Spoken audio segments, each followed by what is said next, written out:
Welcome to Shovelware Diggers. Our dig team's currently excavating the Softkey Shareware 2000 Hit Games 2CD collection. You can find a link in the video description containing the entire directory structure of this archive. Here's what our diggers have for week 176. For more information on how to join the dig team, simply follow the Patreon link in the video description.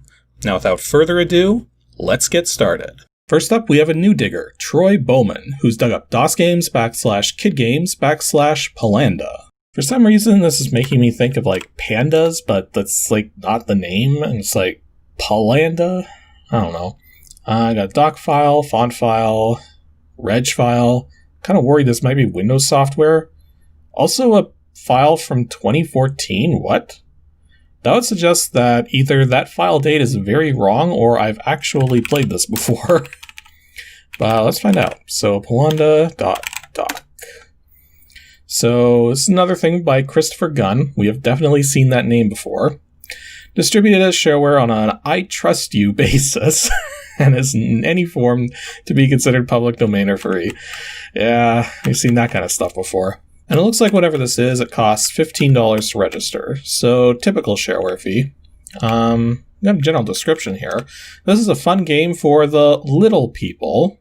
I'm presuming it's referring to children, with enough strategy to make it challenging for dad and mom. Prince Pallanda can be included as one of the 4 players. The name Pallanda comes from PALLAND, where everyone plays happily together, and King Pallanda. So I guess it's PALLANDA, not Pallanda. So I'm going to say PALLANDA from now on. Make sure everyone plays fair. PALLANDA is designed so even youngsters that aren't reading yet can learn to play well. The object is to land in the winner's circle by moving to the closest color shown on the spinner. It sounds simple. However, the nearest matching color is often in the wrong direction, and sometimes you must choose between squares that are the same distance away. There are hidden surprises along the way with pictures you can watch being drawn. Red wagon with a broken wheel, it makes you spin for a red square, is one that you'll see. Some will give you an extra turn, others make you skip a turn. So it's basically a very simple board game from the looks of it. Okay, so let's see here. PALLANDA. Oh, well, apparently we've got some PC speaker music going on here. I was about to say it stopped for a moment, but then it started again. Anyways, it first asked for sound. I just clicked the mouse button, so I have no idea whether that was yes or no, but well, guess we're going to find out. Play single, double, or triple spin. That's the number of spins you get per turn. Let's just say single. Do you want surprise locations marked? Well, if there's supposed to be surprises, I'm going to say no. I'd like to know all the players' names. Well, I will be me. Press the key for the color that you want to use. I will be blue. And where do I want to start? Well, top left. And then just press enter if you're finished. May Prince Pallanda play too? Yes, he may. Okay, so press enter to spin.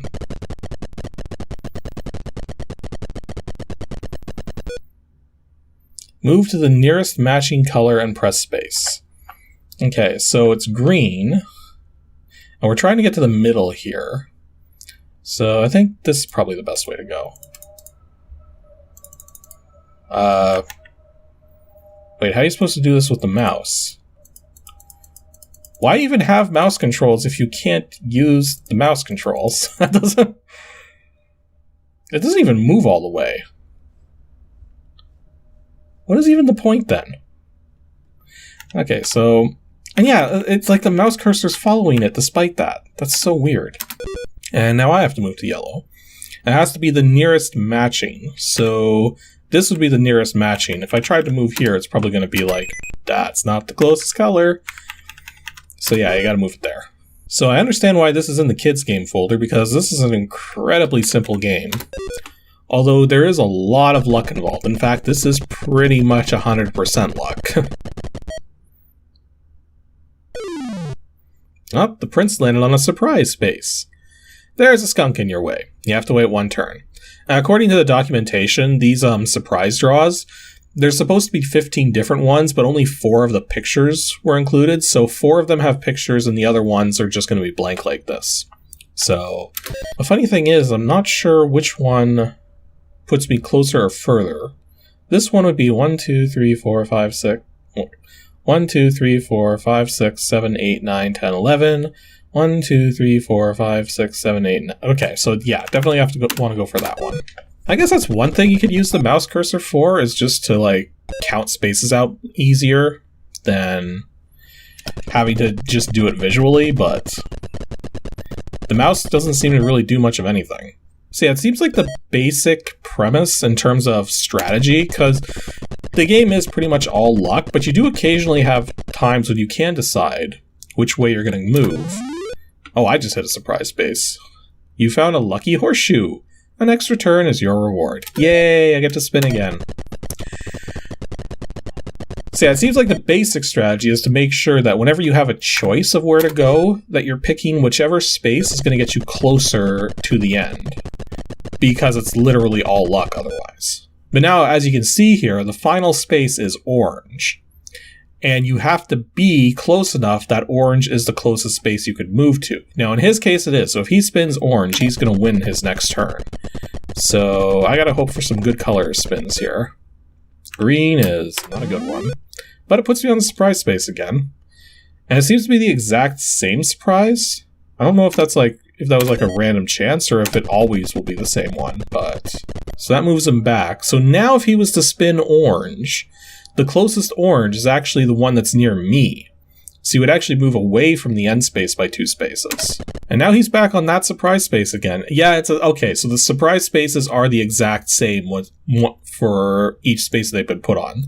So no matter what, I do not want to ever be on the red space that he's on. So all I need is orange to win. Come on, orange. Oh, he just got red. Ooh. That was actually the closest red to him. Well, there was another one, but it would have put him further away anyways, so... Oh, there's another surprise space right there. He found a 4-leaf clover, giving him an extra turn. Uh-oh. So that means he's not going to get it this turn.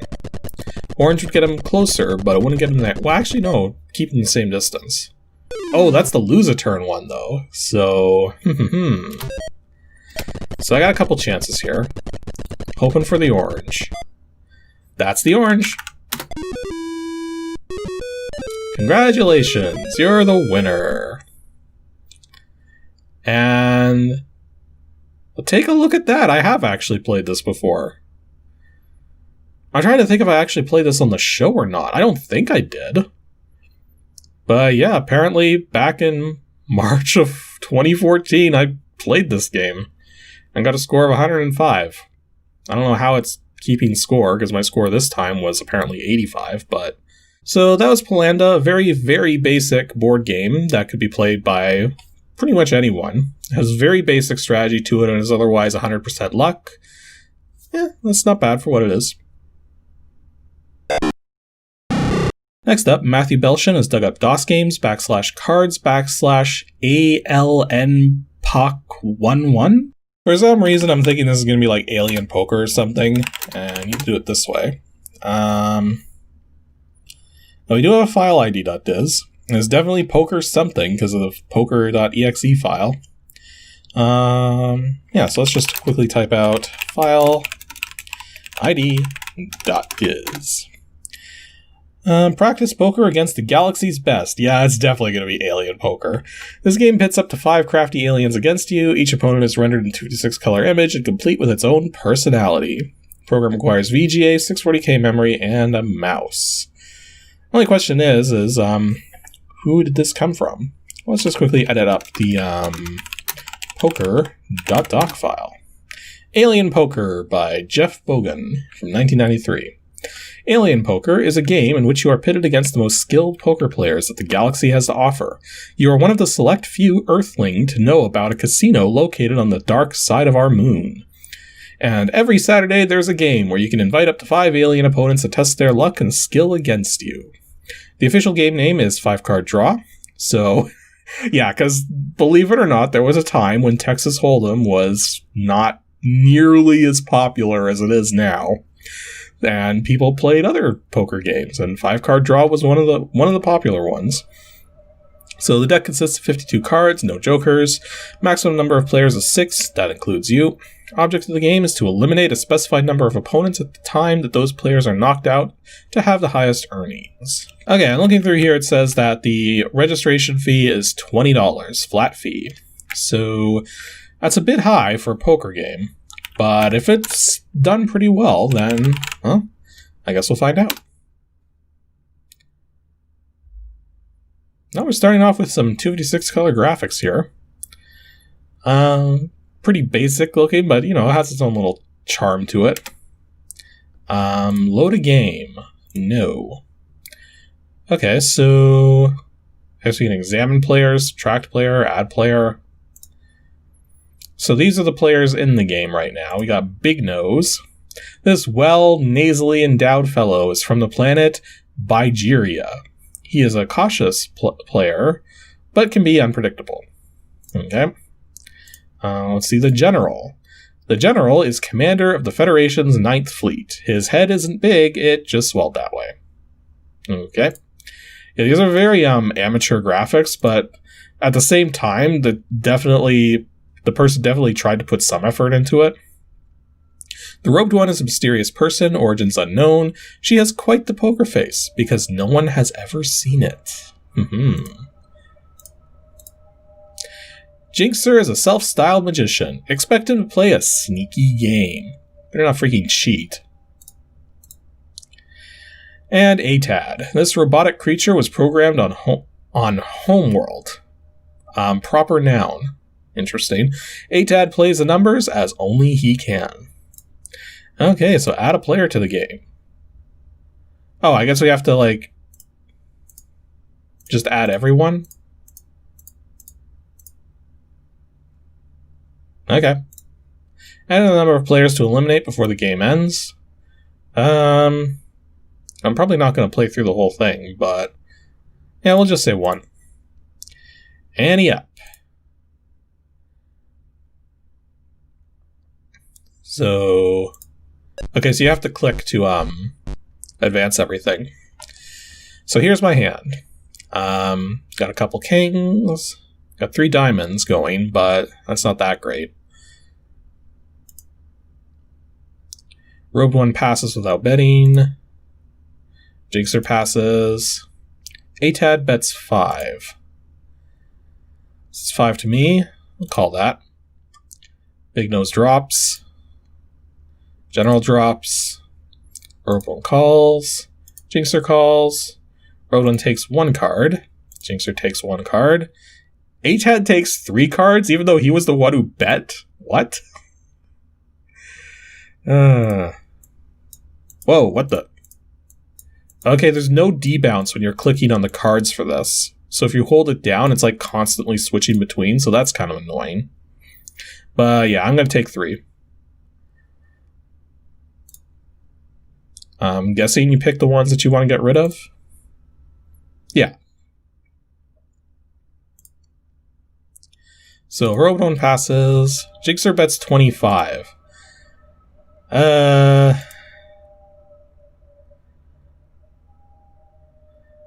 know what? It's a pair of kings. That's not enough. I like how it's using the word drop instead of fold. I'm not sure if that's how it was originally. That's the phrase that was originally used, but I do not like this hand whatsoever. Like, there is a straight potential going, but it's not a good one. Jinxer bets 5, ATAD drops. So long as it doesn't raise any further, I'll stay in. And I didn't get it. Nope. Looks like Jinxer likes to do a lot of these scaring people off. Or he could just be getting good cards, I don't know. Ooh, we already got 2 pair. Let's not scare anybody off. I'm just going to add another 5. Big Nose calls. General drops. Robed one drops. Jinxer sees and raises 15. ATAD drops. Only discarding the 1 in the hopes of a full house. And we didn't get it. Oh boy. Oh well, we still got 2 pair. Jinxer takes no cards. Well, that's not good. Well, let's see what he bets. He bets 25. Nah, I'll call. What do you got? I have 2 pair. He has high card. Give me your freaking money. I am discovered as a bluffer. Woe to be me. That's kind of neat that the aliens actually do have some dialogue there. You know what? I'll call. I got the cash. Oh, general calls as well. Well, go for 3 cards and hope for another 5. And we got it. So we got a triple now.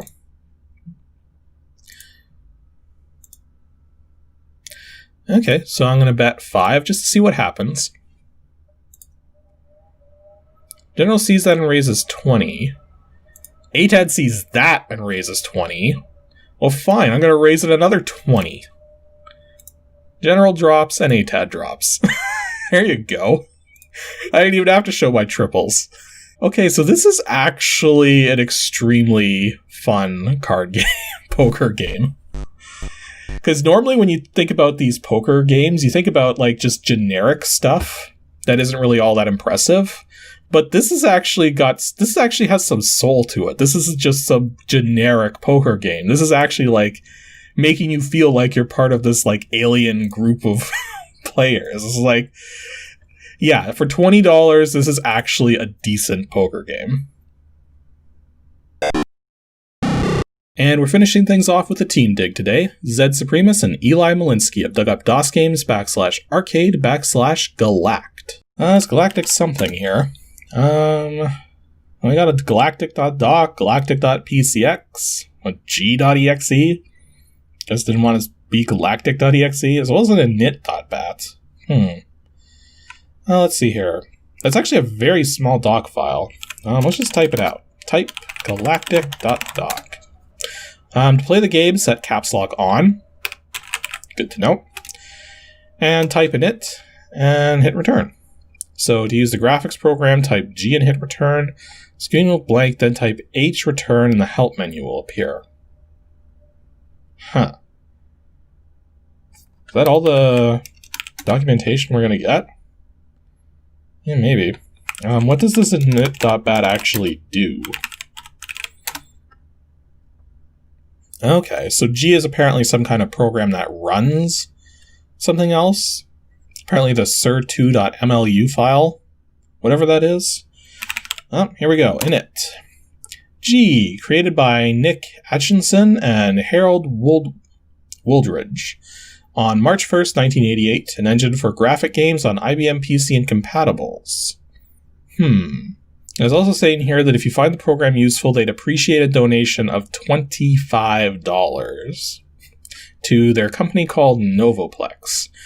Well, given the age of this game, 1988, there's a lot. Well, actually, it's not exactly 1988 because we're also seeing copyrights of 91. So this was probably originated in 88, and this particular release is 91. But I don't know. $25 is a bit, so let's see if this is actually worth it. We got some. Whoa, got some flashing. Stop that. What the heck is going on? The cryptic initiation rituals of the Galactic Paladin, the way of the cybernetic warrior. Okay, no responsibility is stated or implied. Play this game at your own risk of freaking seizures, jeez. See, I should point out that I was actually, when it started flashing, I turned that down in terms of brightness in the, in post. Because, yeah, that was not fun to look at that was not fun to look at full brightness. And apparently this is the 2D game #1 of the great epic of time and space. Cybernetic dream quest of the mind lords of the universe. I'm not sure what I'm reading now. You are a cybernetic anthropologist. You have just finished getting your PhD after having done extensive work on ancient codes. You have made major accomplishments by using computers to enable you to crack ancient codes. Okay. Okay, and apparently it wants us to enter a chapter number now. Apparently between 0 and 16. So if we do 0 and hit enter... Oh, that's just exactly what we just saw there. So 1. Waiting. Wait, wow! Freaking stop with the flashes. Holy jeez. Enter your translation one word at a time.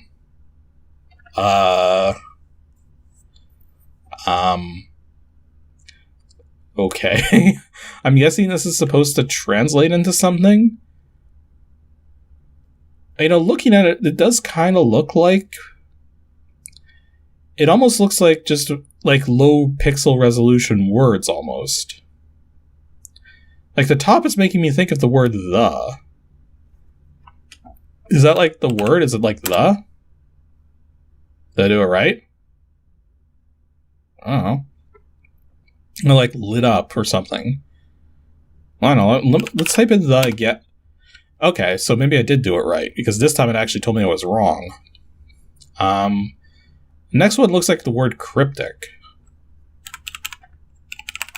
Oops, would it help if I... Okay, that's good to know. You can't use backspace. If you hit backspace, it just puts in the backspace character code.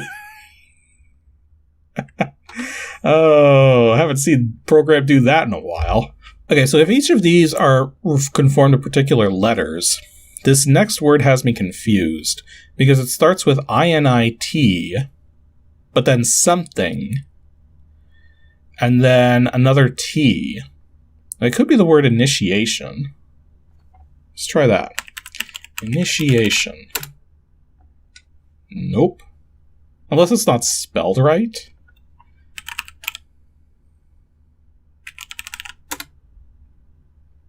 Yeah, what the heck? Initiation?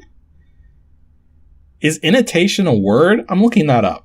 And the very first result I get when I search for initiation online is that it's probably a misspelling of initiation. So yeah, if you're going to do a program about breaking codes, you have to kind of spell your words correctly.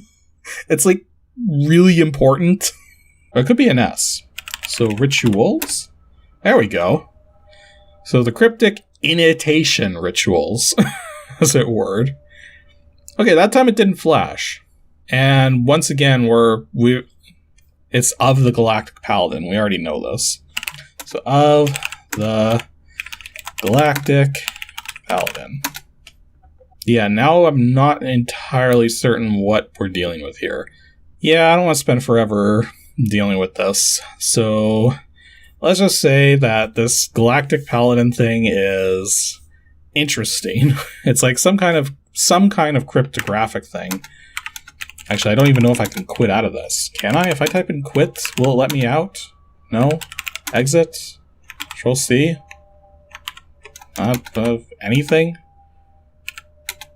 Escape? Let me go. Yeah, I'm not sure how you're supposed to quit this. So, can't really go back and check out the other ones. And I've already been spending a good chunk of time on this. But anyways, that was that quest or Galactic Paladin thing. It's interesting. I don't know if it's worth $25, but it's still interesting.